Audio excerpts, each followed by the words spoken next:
여러분, 혹시 노후에 어디서 사실 건지 생각해 보신 적 있으신가요? 많은 분들이 이런 고민을 하십니다. 어디서 살아야 후회가 없을까요?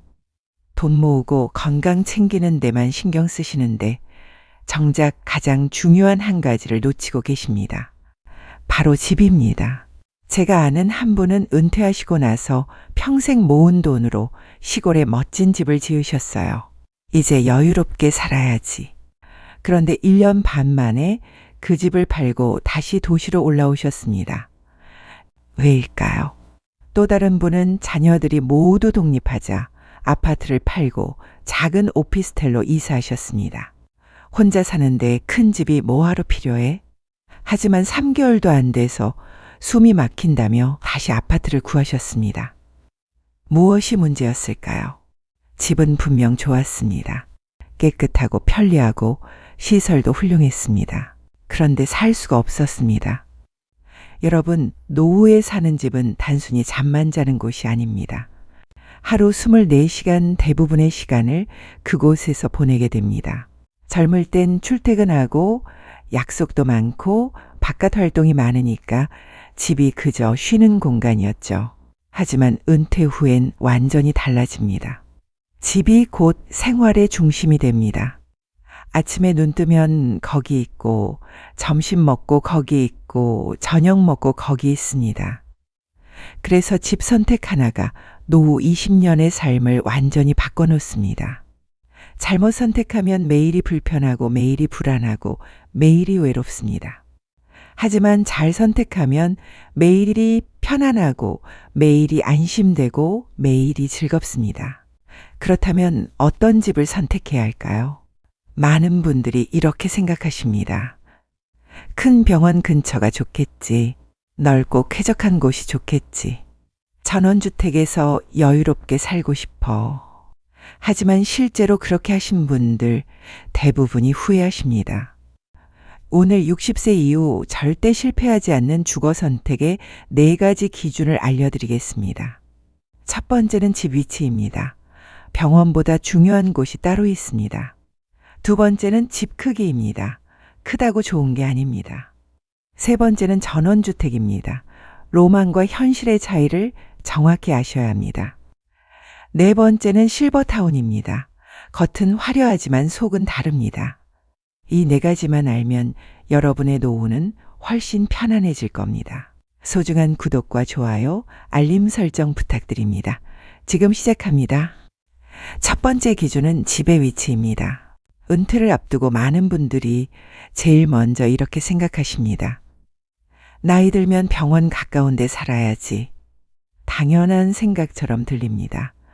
실제로 대형 병원 근처로 이사하시는 분들 정말 많습니다. 그런데 말입니다. 막상 살아보신 분들 이야기를 들어보면 전혀 다릅니다. 제가 아는 한 분은 68세에 종합병원 도보 3분 거리 신축 아파트로 이사하셨습니다. 무슨 일이 생겨도 병원이 코앞이니까 안심이지. 처음엔 정말 안심이 됐답니다. 그런데 한 달쯤 지나니까 이상한 감정이 들기 시작했대요. 매일 아침 창문을 열면 병원 건물이 보입니다. 산책을 나가면 환자복 입은 사람들, 휠체어 탄 사람들, 링거 끌고 가는 사람들을 매일 봅니다. 처음엔 저분들 힘드시겠다 했는데 시간이 갈수록 다른 생각이 들기 시작했답니다. 나도 곧 저렇게 되겠지. 병원을 보면 자꾸 아픈 곳이 생기는 것 같고 앰뷸런스 소리가 들리면 괜히 불안해지고 병원이 가까워서 안심되는 게 아니라 병원이 가까워서 매일 죽음을 떠올리게 된 겁니다. 연구에 따르면 병원 시설이나 장례식장 근처에 사는 노인들은 그렇지 않은 곳에 사는 노인보다 사망 위험이 1.8배 높다고 합니다. 왜냐하면 매일 죽음을 상기시키는 환경이 우울감을 높이고 활동 의욕을 떨어뜨리기 때문입니다. 결국 이분은 8개월 만에 다시 이사하셨습니다. 이번엔 노인복지관 근처였습니다. 복지관까지 걸어서 7분. 처음엔 복지관이 뭐가 중요해? 생각하셨대요. 그런데 살아보니 완전히 달랐답니다.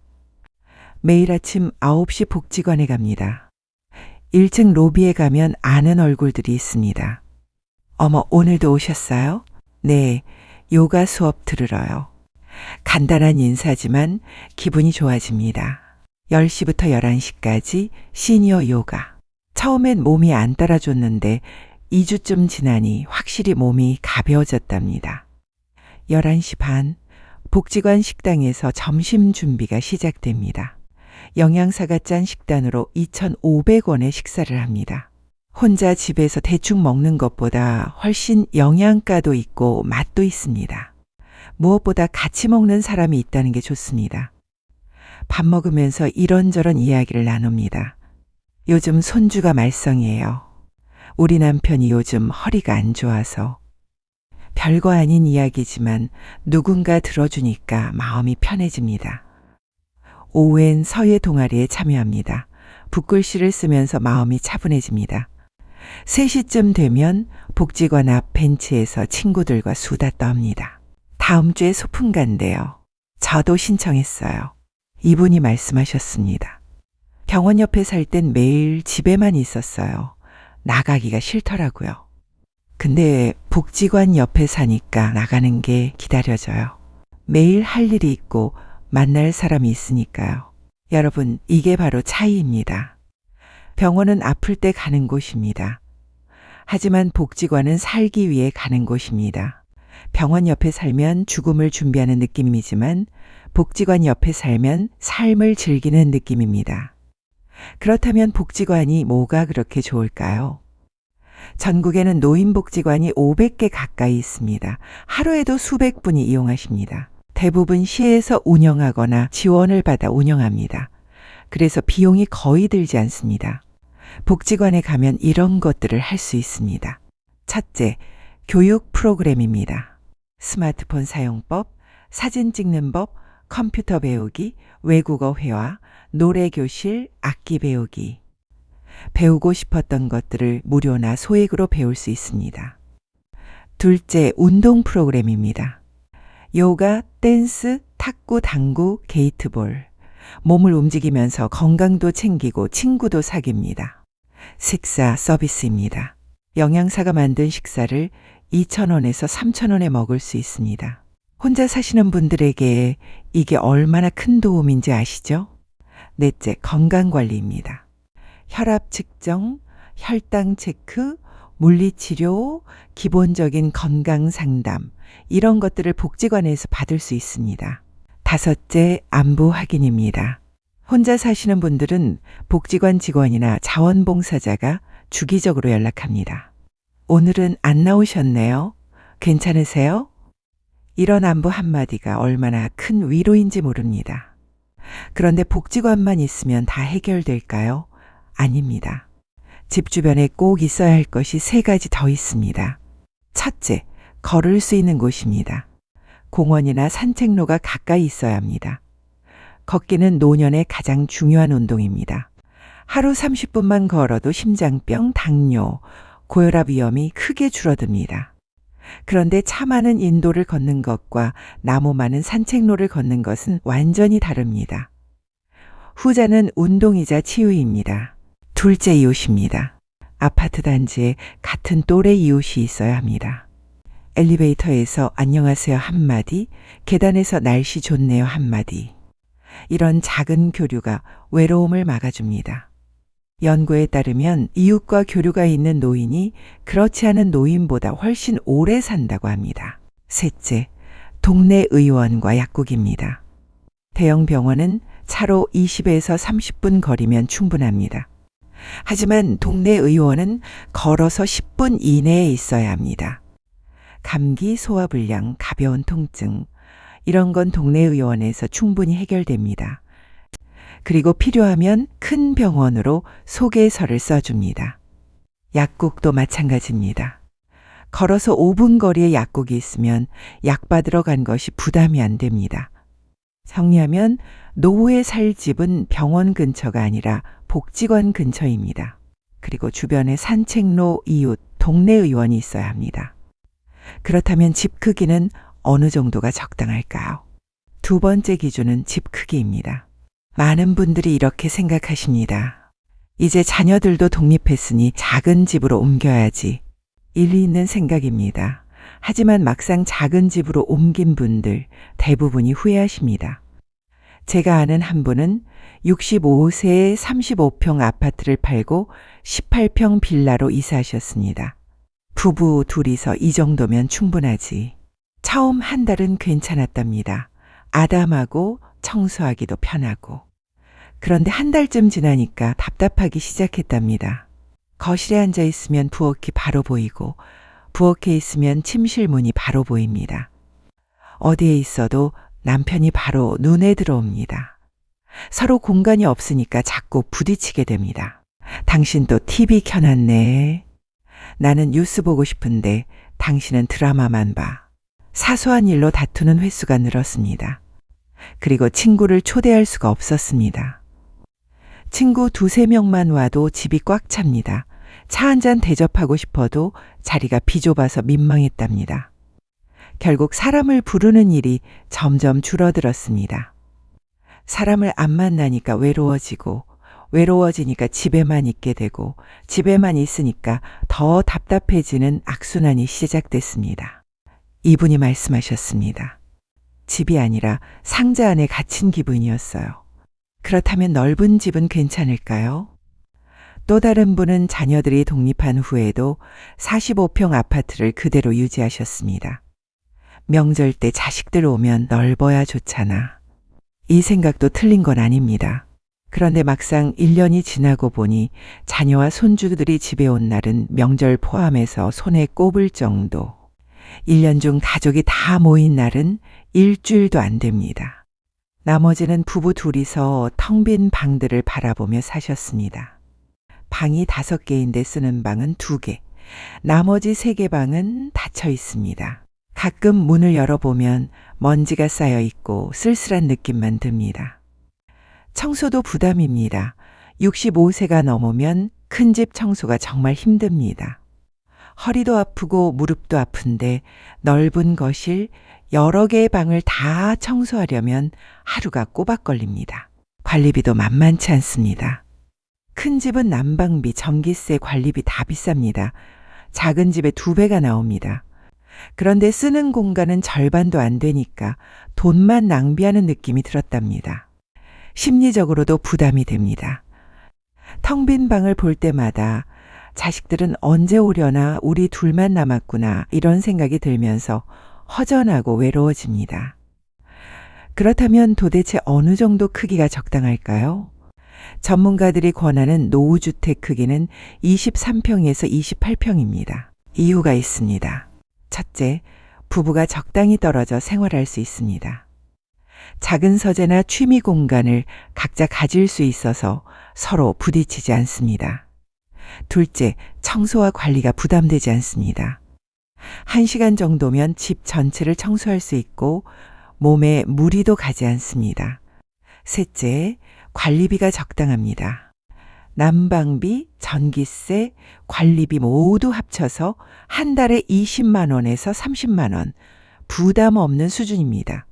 넷째, 손님을 초대할 수 있습니다. 친구 3~4명 편하게 불러서 차 한잔 나눌 수 있는 공간이 있습니다. 다섯째, 심리적으로 안정됩니다. 너무 넓어서 텅 빈 느낌도 없고 너무 좁아서 답답한 느낌도 없습니다. 딱 맞는 크기가 마음을 편안하게 합니다.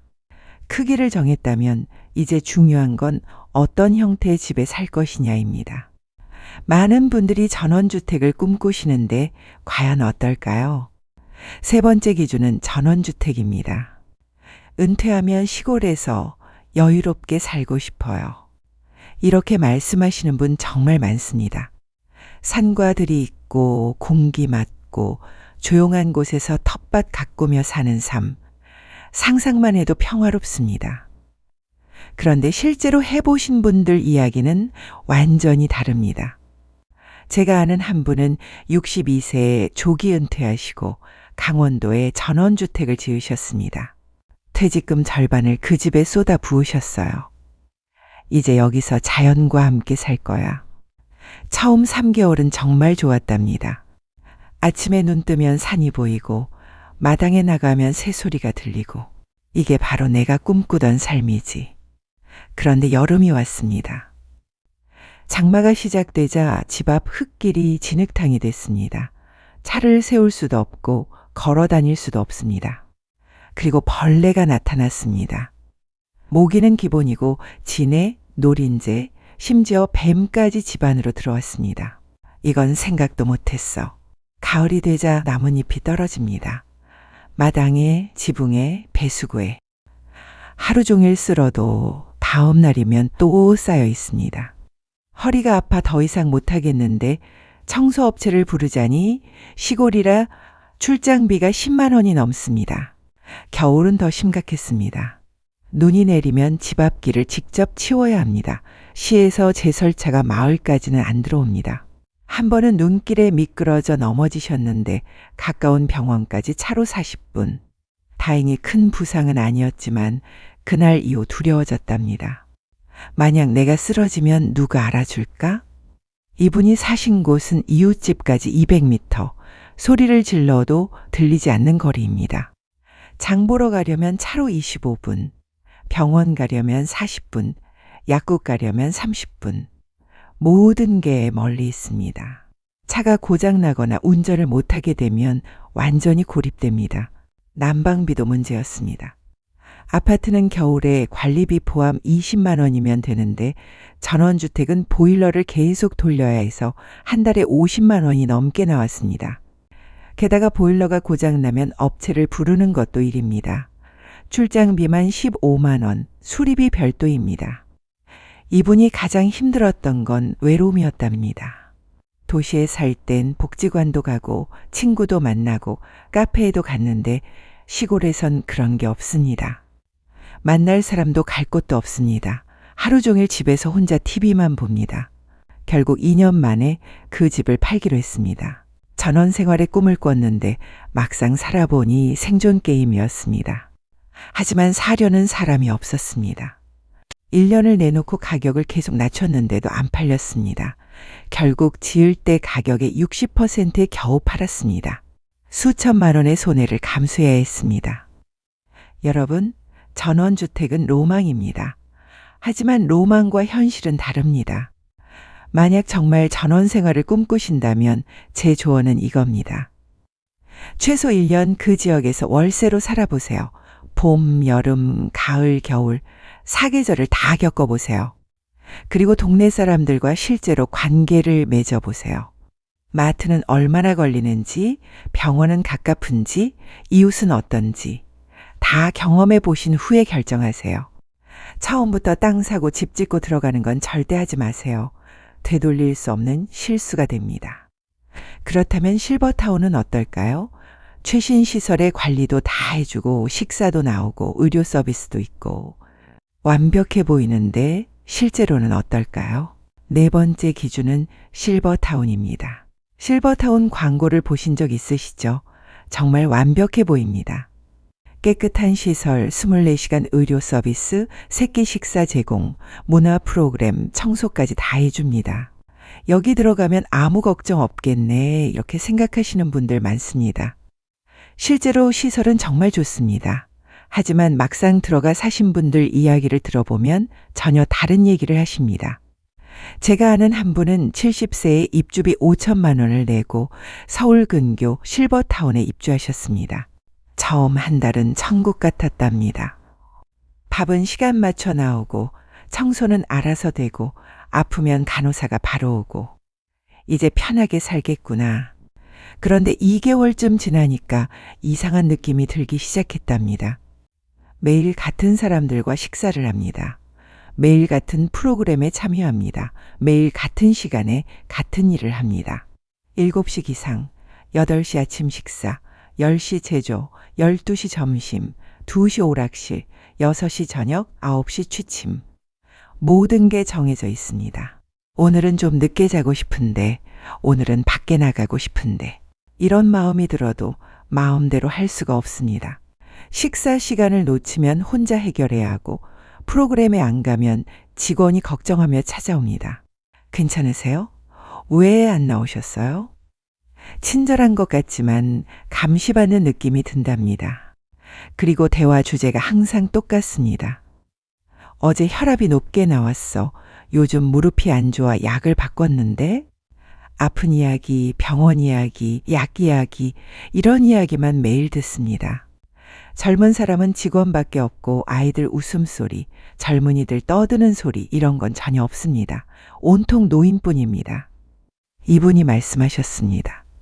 시설은 5성급 호텔인데 느낌은 병원 같았어요. 편하긴 한데 자유가 없었어요. 그리고 6개월쯤 지나니 더 큰 문제가 생겼습니다. 모든 게 준비되어 있으니 스스로 할 게 없습니다. 밥도 알아서 나오고 청소도 알아서 되고 빨래도 알아서 됩니다. 처음엔 편했는데 시간이 지나니 내가 왜 사는지 모르겠어. 이런 생각이 들기 시작했답니다. 심리학에서 이런 연구가 있습니다. 요양원 노인들을 두 그룹으로 나눴습니다. 한 그룹은 직원이 다 해드립니다. 다른 그룹은 스스로 하세요. 1년 후 결과를 봤더니 스스로 한 그룹이 훨씬 건강했고 사망률도 낮았습니다. 사람은 스스로 뭔가를 할 때 살아있다고 느낍니다. 다 해주는 환경은 편하지만 생명력을 빼앗아 갑니다. 결국 이분은 1년 만에 실버타운을 나왔습니다. 5천만 원은 돌려받지 못했습니다. 계약서에 1년 이내 퇴소 시 환불 불가라고 적혀 있었거든요. 그렇다고 실버타운이 무조건 나쁘다는 건 아닙니다. 건강이 많이 안 좋으시거나 전문 돌봄이 꼭 필요하신 분들에게는 좋은 선택이 될 수 있습니다. 하지만 아직 스스로 생활할 수 있으시다면 일반 아파트가 훨씬 낫습니다. 왜냐하면 일반 아파트에는 다양한 사람들이 함께 살기 때문입니다. 20대 직장인, 30대 가족, 40대 부부, 60대 부부. 엘리베이터에서 아이들을 만나고 마트에서 젊은 엄마를 보고 공원에서 다양한 사람들을 봅니다. 그게 바로 살아있다는 느낌을 줍니다. 그렇다면 결국 어디서 살아야 할까요? 지금까지 4가지 기준을 말씀드렸습니다. 첫째, 위치. 병원 근처가 아니라 복지관 근처, 그리고 주변에 산책로, 이웃, 동네 의원이 있어야 합니다. 둘째, 집 크기. 너무 크지도 너무 작지도 않은 23평에서 28평, 부부가 편하게 살고 관리할 수 있는 크기입니다. 셋째, 전원주택. 로망은 아름답지만 현실은 고립과 경제적 부담입니다. 하시려면 최소 1년 월세로 살아보세요. 넷째, 실버타운. 시설은 좋지만 자율성이 없고 무기력해질 수 있습니다. 건강하시다면 일반 아파트가 낫습니다. 그렇다면 가장 좋은 선택은 무엇일까요? 2023년 보건복지부가 전국 노인을 대상으로 조사했습니다. 결과는 놀라웠습니다. 노인의 70%는 건강이 악화되어도 요양시설이 아닌 집과 지역에서 생활하기를 원한다고 합니다. 모두가 자기 집에서, 자기 동네에서 살기를 원하는 겁니다. 그리고 아파트에 사는 노인이 44.8%로 가장 많았습니다. 왜 그럴까요? 2020년 서울대학교가 이에 대해 연구했습니다. 결과는 명확했습니다. 노인은 아파트에 거주할수록 한 곳에 오래 살수록 삶의 만족도가 높다고 밝혔습니다. 특히 75세 이후에는 주거 환경이 삶의 만족도에 미치는 영향이 훨씬 더 커진다고 합니다. 나이가 들수록 집이 더 중요해진다는 겁니다. 또 다른 연구도 있습니다. 2020년 한국보건사회연구원 연구에서 혼자 사시는 여성 노인은 아파트에 거주할 때 삶의 만족도가 가장 높았고 남성 노인은 집을 소유할 때 만족도가 높았습니다. 결론은 아파트입니다. 아파트에는 5가지 장점이 있습니다. 첫째, 모든 게 가깝습니다. 마트, 병원, 약국, 복지관, 걸어서 10분 안에 다 있습니다. 둘째, 안전합니다. 관리실, 경비, CCTV, 출입 통제, 24시간 보호받습니다.